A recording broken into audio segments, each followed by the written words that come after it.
Hello mga kaligali!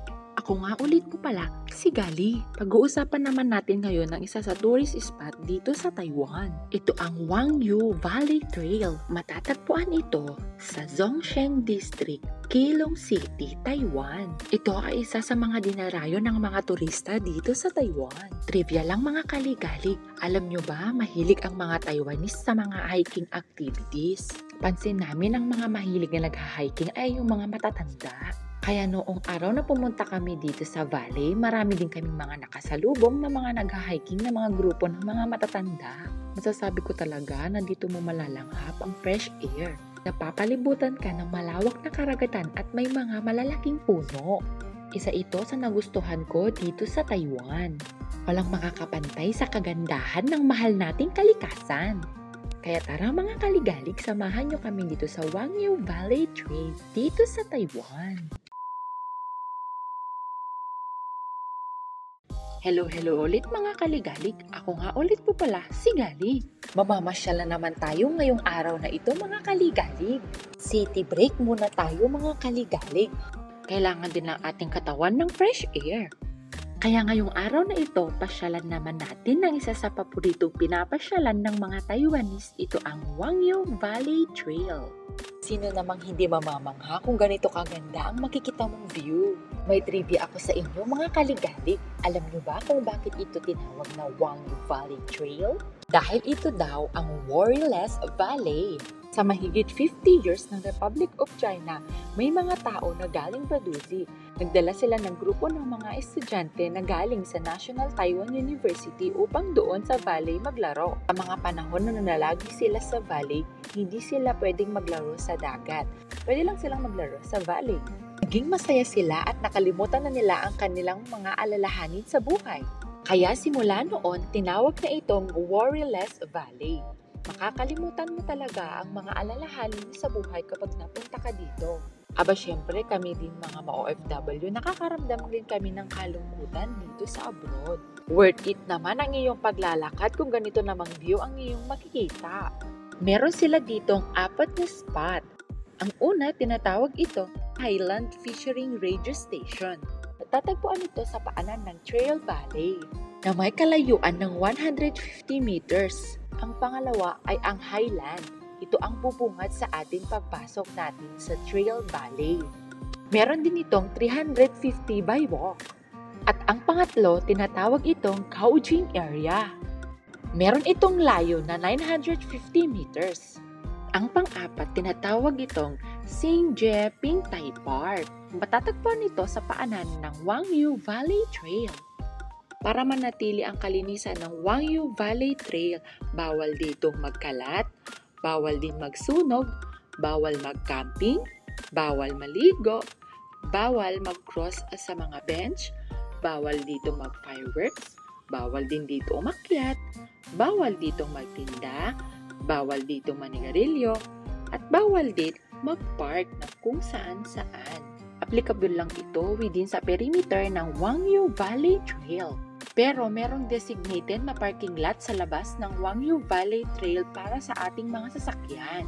Pero may mabibili din tayong mga tubig sa mismong labas ng Wangyu Valley Trail. Buti na lang hindi masyadong mainit nung pumunta kami dito sa valley. As usual, mararamdaman mo pa rin ang sakit ng init ng haring araw. Mas better ang pagpasyal nyo sa Wangyu Valley Trail kapag pa-winter na. Yung feeling na naglalaban ang summer at winter season. Maganda din ditong panoorin ang sunrise sa umaga at sunset sa hapon. Nakakamiss talagang mga ganitong tanawin para na lang tayo nasa probinsya natin sa Pilipinas. Minsan-minsan kailangan din natin ng tahimik na paligid at hindi lang parating ingay ng syudad ang parating nating naririnig. O sa mga kapwa naming OFW dyan ni Kali na factory worker dito sa Taiwan, di mapagkakaila ang mga ingay ng hawak natin ng mga machine sa trabaho. Kaya minsan naghahanap talaga ako ng park para makapagpahinga at dun magumuni-muni. Hay siya, balik tayo dito sa Wangyu Valley Trail. Noong pumunta kami dito sa Wangyu Valley Trail ay nag-avail kami ng tour bus. Kaya nirecommend ng isa naming kaibigan na isang Taiwanese na pasyalan daw namin itong Wangyu Valley Trail. Worth it naman ang pag-oo namin kasi ganito kaganda ang aming makikita. Sa mga nagdi-DIY dyan o do-it-yourself travel dito sa Taiwan, nakapwa namin ni Kali na OFW or Overseas Filipino Workers o mga turista na papunta dito sa Taiwan. Mas recommended namin na i-add ninyo sa inyong bucket list ang Wangyu Valley Trail. Worth it ang pagpunta dito sa Wangyu Valley Trail dahil malinis at ganito kaganda ang tanawin na inyong makikita. Sa mga nagtatanong kung meron po itong entrance fee, wala pong entrance fee ang Wangyu Valley Trail. Sa mga kapwa naming adventurous at environmental lover ni Kali, suwak na suwak ang Wangyu Valley Trail na inyong puntahan. Hindi mo akalain na meron ka ditong kaganda na tanawin na iyong makikita sa iloob ng isang syudad. Kaya habang sinusundan namin ang daan pababa, makikita na dito ang mga kabahayan. Kikita mo na din sa kabilang dako ang mga nagtatayugan na mga building sa syudad. Kaya ito na mga kaligalig, pabalik na tayo kung saan tayo nagsimula sa trail. May mga kababayan na din tayo na kahiligan na nila ang pag-aakit sa bundok dito sa Taiwan. Pero kadalasan mas pinipili ng mga OFW na manatili sa kanilang mga dorm para magpahinga sa kanilang rest day. Pero kami ni Kali, kapag may chance na pwede kami mamasyal, ginagrab talaga namin ang opportunity habang nandito kami sa Taiwan na nag-work. Kaya gustong-gusto naming mag-adventure dito ni Kali sa Taiwan upang maibahagi ang experience namin bilang OFW dito sa Taiwan. Napagdaanan din namin ni Kali ang mga stage na wala man lang ka-idea kung anong meron o anong mangyayari sa amin dito sa Taiwan.